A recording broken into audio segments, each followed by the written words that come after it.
आकाशवाणी गान्तोकको तरङ्गमा युवावाणी कार्यक्रम सुनि बस्नुहुने समस्त श्रोताहरूमा मेरो नमस्कार, छड्के सलाम कार्यक्रममा स्वागत छ। हजुर श्रोता, म तपाईँहरूको आफ्नै साथी सपना आइपुगिसकेकी छु तपाईँहरूको आफ्नै कार्यक्रम युवावाणी। तपाईँहरू सबैजना सन्जय हुनुहुन्छ भनेर म पनि सन्जय छु। हजुर श्रोता, हामी युवावाणी कार्यक्रममा विशेष गरी युवा श्रोताहरूका लागि विभिन्न कार्यक्रमहरू लिएर आउने गर्छौँ। आजको कार्यक्रममा पनि एउटा भिन्न नवीनतम अङ्क लिएर उपस्थित भइसकेकी छु। श्रोता, तपाईँहरूलाई अवगत भएकै कुरा हो, हाम्रो राष्ट्रिय भारतले आउने वर्ष 2022मा स्वतन्त्रको 75 वर्ष पूरा गर्ने। यसै कुरालाई ध्यानमा राखेर हाम्रा भारतका माननीय प्रधानमन्त्री श्री नरेन्द्र मोदीले 2022 सम्ममा नयाँ अनि आत्मनिर्भर भारत निर्माण गर्ने आफ्नो दृष्टिकोण अघिबाट नै साझा गरिसकेका थिए। श्रोता, म तपाईहरूलाई बताउन चाहन्छु कि 12 मार्च 2021 देखि नै सारा भारतले आजादीका अमृत महाउत्सव मनाइरहेका छन्। यस कार्यक्रम भारत सरकारको एउटा यस्तो प्रयास हो जसको माध्यमबाट स्वतन्त्र दिवस धेरै उद्देश्यको साथमा विभिन्न कार्यक्रमको माध्यमद्वारा विशेष गरी युवाहरूको सहभागिता सुनिश्चित गरिएको छ। आजादीका अमृत महोत्सव यसै कार्यक्रमलाई ध्यानमा राखेर आकाशवाणी गान्तोकले पनि हाम्रा युवा भाइ बहिनी युवा श्रोताहरूमा नयाँ जोश नयाँ ऊर्जा बढाउनलाई प्रतियोगिताको आयोजना गरेका छन्। हजुर श्रोता, यतिखेर हामी नरबहादुर भण्डारी डिग्री सरकारी कलेजमा छौँ। यहाँ हामीसँग 4 जना युवा विद्यार्थी विभिन्न विषयमा आफ्ना आफ्ना विचार राख्नेछन्। हुन्छ श्रोता, हामी कार्यक्रममा पस्ने नै छौँ। त्यसभन्दा अघि आउनुहोस् यो मिठो गीत सुनेर मनोरञ्जन गरौँ।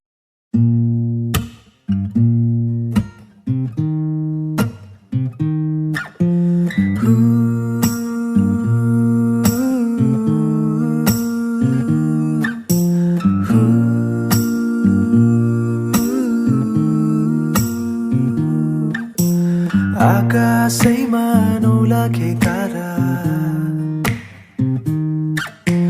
तारालाई ढाक्ने कालो त्यो बादल, बादल छिचोली आउने छु म त लिन तिमीलाई मेरो यो साथ। आउन मसँग उडेर हेर, आउन मसँग उडेर हेर जुनैको नजिक, दिनेछु तिमीलाई अजम्बरी माया आँखैमा राखेर, सजाउने छु मेरो मुटुको माझ अङ्गालो खोलेर, तिमी थामिदेऊ हात नछोड साथ, बोलिदेऊ मायाका 2 मिठा बात। आउन आऊ मसँग गाऊ आँखा उघारी हेर मलाई तिम्रो नजिकै छु नि, मुटुमै राख अङ्गाला मलाई तिम्रै मुनि म तिम्रो।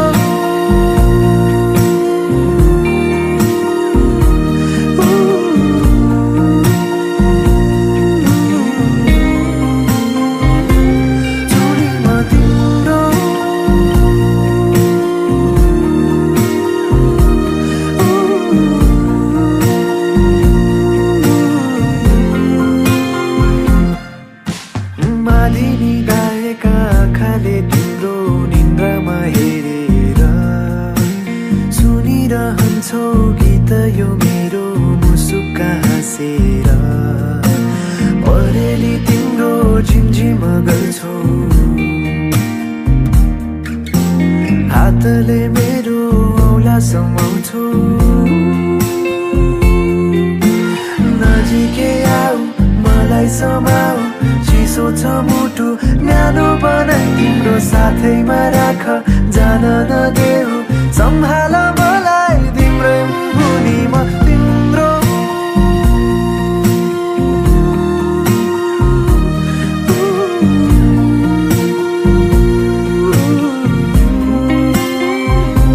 चुनी म तिम्रो।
कार्यक्रममा फेरि पनि तपाईहरु सबैलाई स्वागत गर्दछु। श्रोता, आजको कार्यक्रममा आकाशवाणी गान्तोकबाट नै निर्णायक मण्डलीहरू पनि बसेका छन् अनि यी 4 युवा विद्यार्थीहरूमध्ये उत्कृष्ट एक युवा विद्यार्थीलाई भोलि आइतबार रात 9:30 मा कार्यक्रम AIR नेक्स्टमा सुन्न सक्नुहुनेछ। हुन्छ श्रोता, समयलाई खेर नफ्याली आउनुहोस् प्रथममा एलिजा राईबाट सुनौं उहाँको वक्तव्य।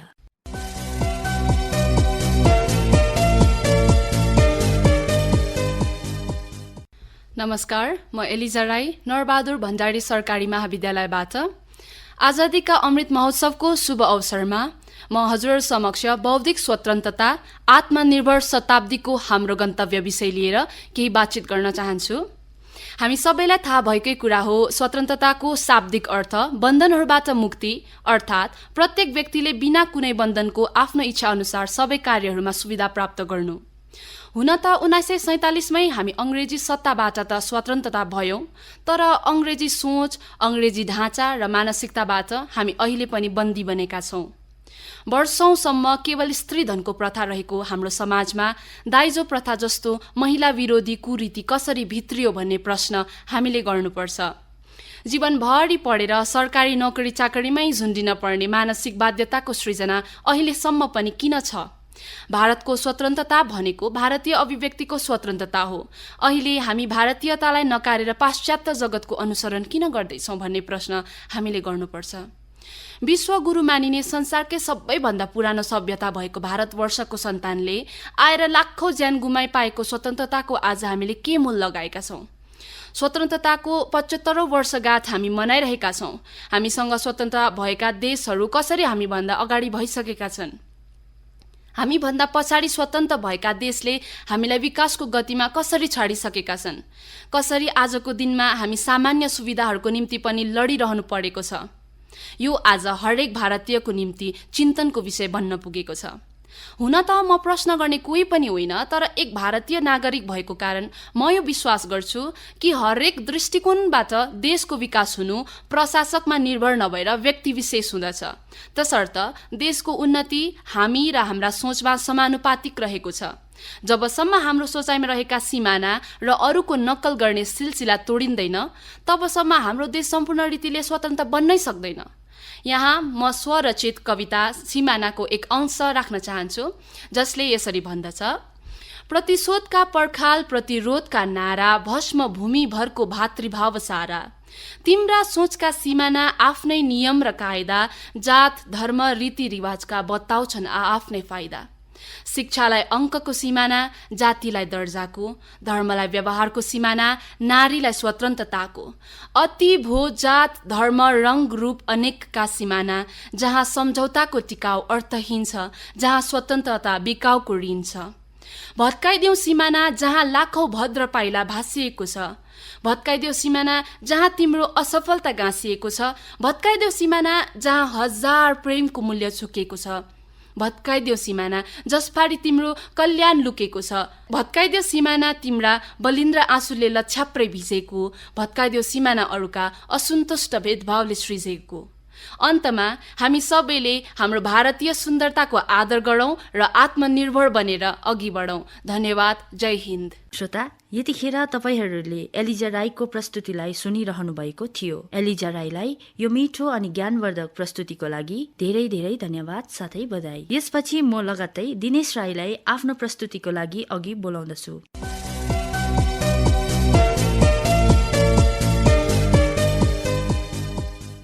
नमस्कार, मेरो नाम दिनेश राई, म नरबहादुर भण्डारी सरकारी महाविद्यालयका एक छात्र। आज आजादीको अमृत महोत्सवको अवसरमा केही विषयहरूमाथि प्रकाश लगाउन चाहन्छु र मेरा विषयहरू छन् शिक्षा र समाज। हुन त हामी स्वतन्त्रता भएको धेरै साल भयो, तर हामी शिक्षा र समाजलाई लिएर कुन दिशातर्फ गइरहेका छौँ त्यसमा प्रकाश लगाउन चाहन्छु। हामी शिक्षामा हुन त धेरै अघि बढ्नुपर्ने, तर अहिलेको अवस्थामा हामी त्यही पुरानो समाजका सोचहरू, पुराना धर्मबीचका लडाईँ, जातपातका लडाईँहरूमध्ये अल्झिरहेका छौँ। शिक्षा भनेको एउटा सेतो कागजको पन्ना हो, जसमा जे कोरे त्यही लेखिन सकिन्छ र शिक्षा भनेको एउटा कुमाले जस्तो हो जसले एउटा माटोलाई जुनै पनि आकारमा लान सक्छ, जुनै पनि आकारमा बनाउन सक्छ। शिक्षा कस्तो हुनुपर्ने भन्ने कुरामा हामी विभिन्न डिग्री हासिल गरे तापनि हामी अहिले पनि त्यही पुराना कुराहरूमा अल्झिरहेका छौँ। मानिसहरू शिक्षा त आर्जन गर्छन् तर आफ्ना व्यवहारमा, आफ्ना आचरणमा, अहङ्कारमा शिक्षित भएको देखिँदैनौँ। समाजलाई हेर्दाखेरि आजभोलि समाजमा हामी तल्लो घर माथिल्लो घर आफ्ना छिमेकीहरूसँग, हामी आफ्ना परिवारहरूसँग मिलेका हुँदैनौँ। भनिन्छ छिन्दछ जीवन आफ्नै, भाँड्दछ जसले परिवार, अनि टुक्र्याउँछ त्यसले समाजलाई, उक्साउँछ उसले लडाइँ गर्न, लुट्दछ सबको खुसीको क्षण, बुझ्नु चिज हो त्यो घृणा, अहङ्कार, रिस, डाहा, क्रूरता र निर्दय मन। हामी मानिसहरू डाहा, रिस र अहङ्कारको कारण समाजमा मानवताको भावना हराइरहेको अवस्थामा बाँचेका छौँ। भारत स्वतन्त्रता त भएको छ तर हाम्रा समाजमा धेरै घाउ भरिएको छ। यसर्थ हामी समाज र शिक्षातर्फ जाँदा हामी युवाहरू शिक्षालाई नलिएर त्यसको विपरीत गइरहेका छौँ, जसमा हामी विभिन्न कुलतहरूपट्टि गएर आफ्ना कार्यहरूलाई, आफ्ना जीवनलाई बिगारिरहेका छौँ। यति भन्दै मेरो शब्दलाई यहीँ राख्न चाहन्छु। धन्यवाद। शिक्षा र समाज विषयमा यति सुन्दर विचार साथै धेरै कुराहरूमा प्रकाश पारिदिनुहुने दिनेश राईलाई आफ्नो प्रस्तुतिको निम्ति धन्यवाद साथै बधाई।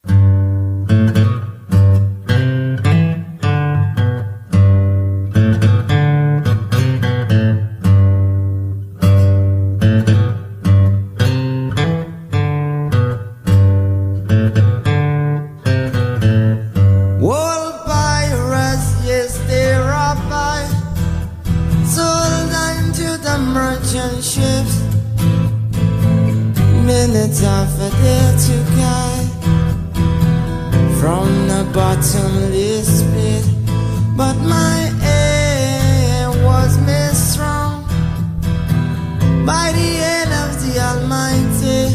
We forward in this generation triumphantly. Won't you help the sin? Of freedom is all I ever had. Redemption song, redemption song. Emancipate yourself from mental slavery. Number two ourselves can free our mind. I've no fear for atomic energy, 'cause none of them can stop the time.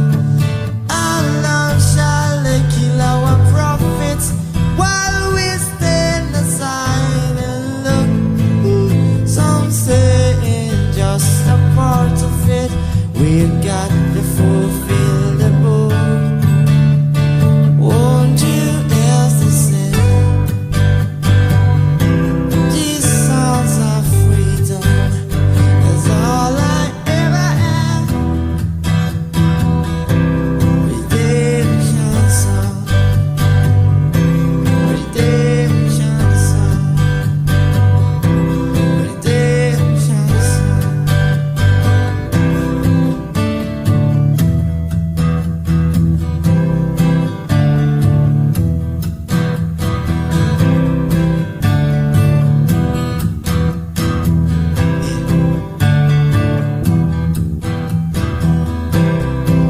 Emancipate yourself from mental slavery. Number two ourselves can free our mind.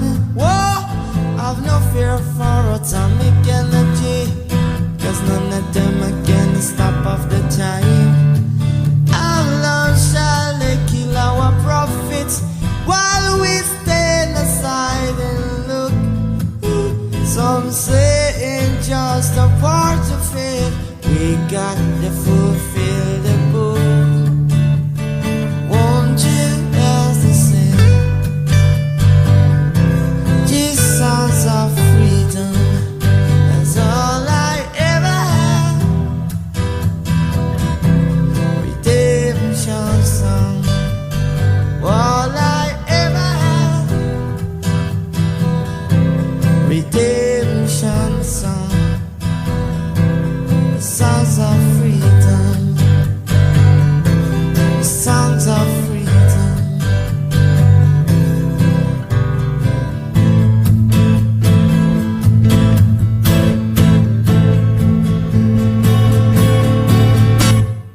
यतिखेर तपाईहरूले आकाशवाणीको गान्तोक केन्द्रबाट प्रसारण हुने युवावाणी कार्यक्रम अन्तर्गत आजादीका अमृत महोत्सव कार्यक्रममा विभिन्न युवाहरूको विचार वा वक्तव्यलाई सुनिरहनु भएको छ। हजुर श्रोता, अब हामीसँग हाम्रा अर्को युवा विद्यार्थी हुनुहुन्छ जीवन दाहाल।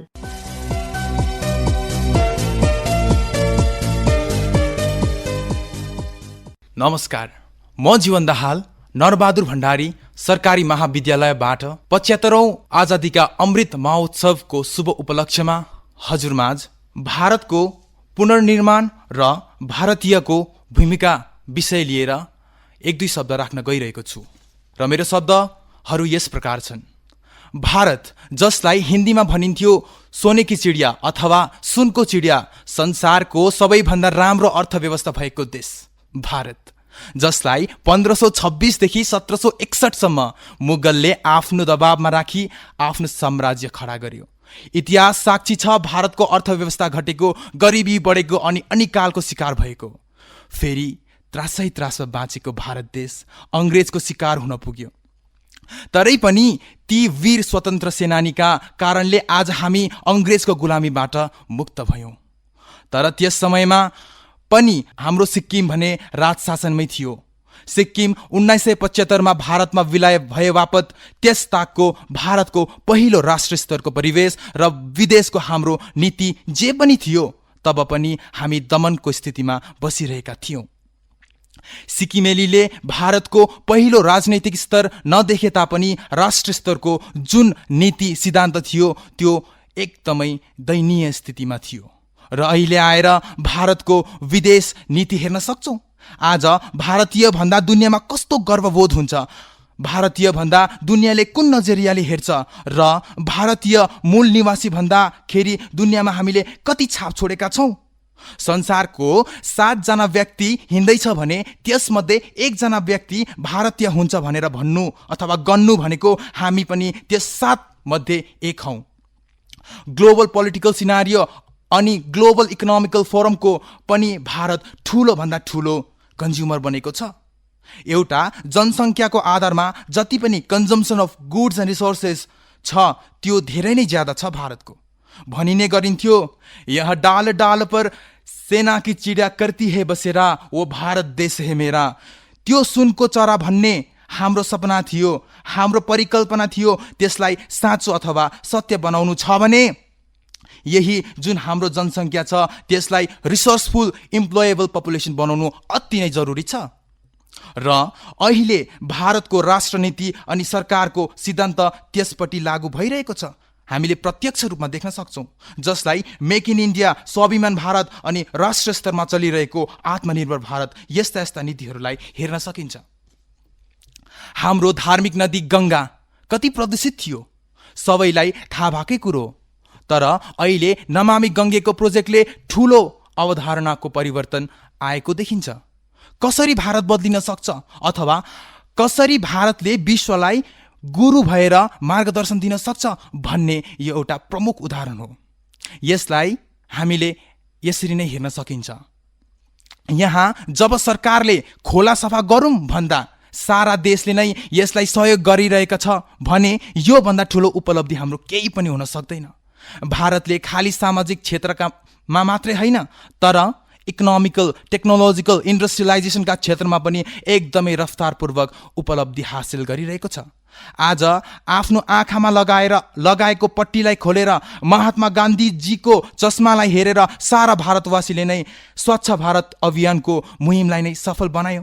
त्यसोस्ले भारतले विश्व स्तरमा के नवीनतम कुरा देखाइरहेको छ भनेर हामी यस विषयमा वाद विवाद गर्नु भनेको अथवा अन्तर प्रतिक्रिया राख्नु भनेको एउटा ठूलो भन्दा ठूलो मूर्खता हो।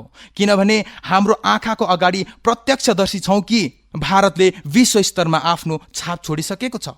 भनिन्छ, हिन्द देश के निवासी सबै जन एक है, रंग रूप वेशभाषा चाहे अनेक है। त्यसैले हाम्रो भारतको अथवा भारतीयहरूको एकता अनि सांस्कृतिक समावेश गुणले गर्दा भारतले छुट्टै पहिचान बनाइसकेको छ। त्यसमा हामी विश्वस्त हुनुपर्छ, निश्चिन्त रहनुपर्छ। तर यति कुरा चाहिँ याद राख्नुपर्छ कि हामी जस्तो युवा पिँढीले यस भूमिकालाई कसरी निर्माण गर्न सक्छौं अथवा निर्वहन गर्न सकेनौं भने पहिलो जेनेरेसनको मजुरलाई आउँदै गरेको मजुरले नाच्न नै सिकाएन भने अथवा नाच्नै सिकाएनौ भने आफ्नो पखेटा नै फिजाउन सिकाएनौ भने दुनियाँले त्यसको चटक देख्नेवाला छैन। त्यसैले हामी एउटा मजुर हौँ भने हामीले आफ्नो चटक देखाउन अथवा भारतीय भनेर विश्व स्तरमा लचक मचक देखाउन युवावर्ग हो। तयार रहनुहोला। धेरै धेरै धन्यवाद। जय हिन्द। भारतको पुनर्निर्माण र भारतीयको भूमिका बारे यति मिठो अनि ज्ञानवर्धक वाचन गरिदिनु भएकोमा जीवन दाहाललाई धेरै धेरै धन्यवाद। श्रोता, अब हामीसँग हाम्रो अन्तिम वक्ता हुनुहुन्छ राजेन्द्र ढकाल। हामीले भुलेको स्वतन्त्र सेनानी अनि उनीहरूको ज्ञान विषयमा के भन्नुहुन्छ, आउनुहोस् उहाँकै मुखारबिन्दबाट सुनौ।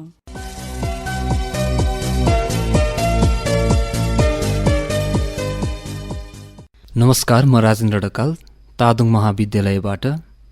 आजदेखिको यस अमृत महोत्सव कार्यक्रममा हामीले आजसम्म भुलेका स्वतन्त्रता सेनानी र उहाँहरूको ज्ञान हामी युवाहरूमा हुनुपर्ने विषयलाई लिएर यहाँ उपस्थित भएको छु। र विशेष गरी हामीले भुलेका स्वतन्त्रता सेनानीहरू भेन चिन्तनाथन, भिबी श्रेयार, यु ट्रेयड सिंह, सूर्य सेन, आलुरी सीतारमन राजा, यी मध्ये हामीले भुलेको सिक्किमको एक स्वतन्त्रता सेनानी त्रिलोचन पोखरेलले भारतलाई ठूलो योगदान दिएका थिए र आज विशेष म उहाँको योगदानबारे विस्तृत रूपमा चर्चा गर्न गइरहेको छु। पोखरेल महात्मा गान्धीको आन्दोलनबाट धेरै प्रभावित थिए, जुन शक्ति र अहिंसाका आधारभूत सिद्धान्तहरूमा आधारित थियो। असहयोग आन्दोलन, सविनय अवज्ञा आन्दोलन र भारत छोडो आन्दोलन जस्ता गान्धीका आन्दोलनहरूमा उनी सक्रिय रूपमा संलग्न थिए। श्री पोखरेलको महात्मा गान्धीको नेतृत्वमा सरल र जीवनको शिक्षामा अथाह विश्वास थियो। पोखरेल सिक्किमका किसानहरूमाझ स्वदेशीको अवसाधरणको प्रचार प्रसारका लागि परिचित छन्। स्वर्गीय पोखरेल ब्रिटिस प्रभुत्व विरुद्ध लड्ने पहिलो सिक्किम स्वतन्त्रता सेनानी थिए। वास्तवमा सिक्किम अङ्ग्रेजहरूको संरक्षित राज्य थियो। सन् 1861मा तुमलङको सन्धिको हस्ताक्षरले सिक्किमलाई प्रभावकारी रूपमा ब्रिटिस भारतको वास्तविक संरक्षण बनायो। यसले सिक्किमको सार्वभौमतामा ठूलो प्रभाव पारेको थियो, जो क्लाउड हाइट एक राजनैतिक अधिकारीहरूको नियुक्तिले सिक्किममा नयाँ जग्गाहरू स्थापना गर्यो। सिक्किममा अङ्ग्रेजहरूको प्रत्यक्ष वा अप्रत्यक्ष प्रभावले त्रिलोचन पोखरेललाई मूलधाराको भारतीय स्वतन्त्रता पलमा सामेल हुनु बाध्य बनायो र हाम्रो भारत स्वतन्त्रता भएको 15 अगस्त 76मा अङ्ग्रेजहरूको त्यो शासनकालदेखि मुक्त भएर आज 75औं वर्ष टेकिसकेको छ। हाम्रो भारत आजभन्दा अघि जुन दयनीय अवस्थामा थियो, तर अहिले भारतका स्वतन्त्रता सेनानीहरूले हाम्रो भारतलाई रक्षा गरेर त्यो अङ्ग्रेजहरूको शासनकालीन अवस्थादेखि आज यस्तो सुन्दर निर्माणमा भारतलाई पूर्ण निर्माणमा परिणत गरिसकेको छ। अहिले भारतले आजादीका अमृत महोत्सव मनाइरहेछ र मलाई लाग्छ आजका युगका युवाहरूलाई पनि ती भारतका सेनानीहरूले दिएको त्यो योगदानलाई कदर गरेर सम्पूर्ण युवाहरूलाई प्रोत्साहित भएर आजको समाज कुन गतिमा ढल्किँदैछ र यसलाई हामीले उच्च राख्ने मूल दायित्व आजका हामी युवाहरूको जिम्मेवारीता ठर्दछ। धन्यवाद। राजेन्द्र ढकाललाई यो ज्ञानवर्धक प्रस्तुतिको लागि धन्यवाद साथै बधाई। हजुर श्रोता, हामी कार्यक्रमको अन्ततर्फ आइसकेका छौँ। कार्यक्रमबाट बिदा लिनभन्दा अघि आउनुहोस् यो मिठो गीत सुनेर मनोरञ्जन गरौँ। सुनिरहनुहोस् आकाशवाणी गान्तोक।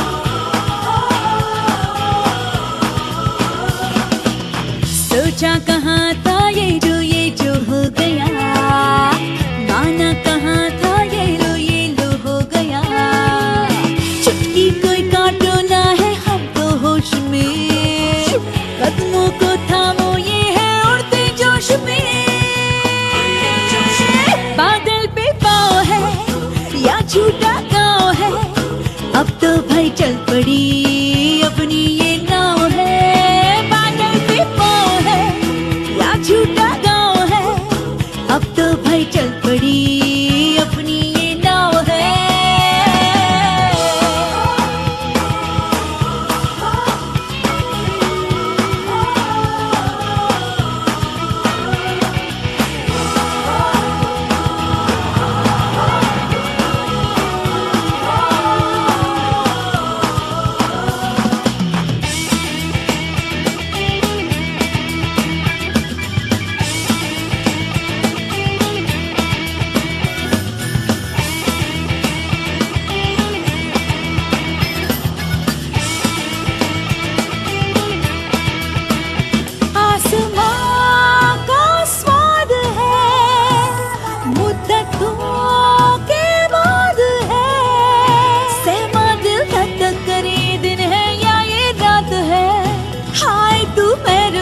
क्यों हो गया बाप, खुदा क्या बात है।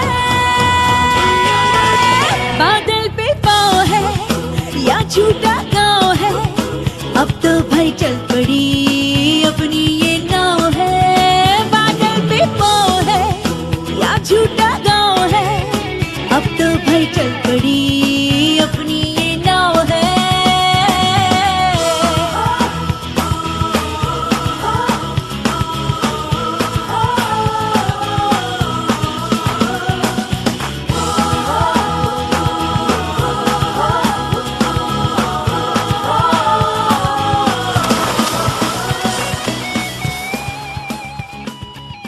श्रोता, यसको साथै आजको कार्यक्रम समाप्तिको सङ्केत घडीको काँटाले दिइसकेको छ। यति मिठो अनि सुन्दर ज्ञानवर्धक प्रस्तुतिको लागि चारैजना युवा विद्यार्थीहरूलाई एकै मुष्टमा धन्यवाद साथै बधाई दिँदछु।